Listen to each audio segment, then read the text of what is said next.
Hello అండి, welcome to mini vlog. ఈరోజు నేను ఇంట్లో రెగ్యులర్గా రాగి ఇడ్లీస్ వేస్తూ ఉంటానండి. ఇది పిల్లలకి మనం రెగ్యులర్గా పెడుతూ ఉంటే వాళ్ళ హెల్త్కి కూడా చాలా మంచిది.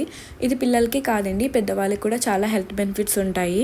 మనం జనరల్గా ఇడ్లీ పిండి రుబ్బుకుంటూ ఉంటాం కదా, అందులో హాఫ్ పోర్షన్ వరకు ఇలా సపరేట్ చేసుకొని ఒక 4 to 5 టేబుల్ స్పూన్స్ వరకు స్ప్రౌటెడ్ రాగి పౌడర్ని యాడ్ చేసుకొని మిక్స్ చేసుకోవాలి. ఇక నేను స్ప్రౌటెడ్ రాగి అన్నాను కదండి, ఇది ఆల్రెడీ మన ఛానల్లో పోస్ట్ చేశాను. మీకు ఈ వీడియో కింద లింక్ పోస్ట్ చేస్తాను, దాన్ని క్లిక్ చేసుకొని ఎలా ప్రిపేర్ చేసుకోవాలో ఒకసారి చూసేయండి. మీ ఇంట్లో చిన్నపిల్లలు కనుక ఉండుంటే ఖచ్చితంగా మీరు స్ప్రౌటెడ్ రాగి పౌడర్ని యూజ్ చేయండి. చాలా హెల్త్ బెనిఫిట్స్ ఉంటాయి నార్మల్ రాగి పౌడర్ కన్నా. ఇలా మిక్స్ చేసుకున్న పిండిని నైట్ అంతా అలా వదిలేసేయండి. ఇడ్లీ పిండిని మనం జనరల్గా ఎలా అయితే వదిలేస్తామో అలానే మార్నింగ్ నార్మల్గా మనం ఇడ్లీలు ఎలా వేసుకుంటామో అలా వేసేసుకోవడమే. రాగి పౌడర్ మాత్రం ఎక్కువ మిక్స్ చేసుకోకండి, 4 to 5 టేబుల్ స్పూన్స్ సరిపోతుంది హాఫ్ పోర్షన్కి.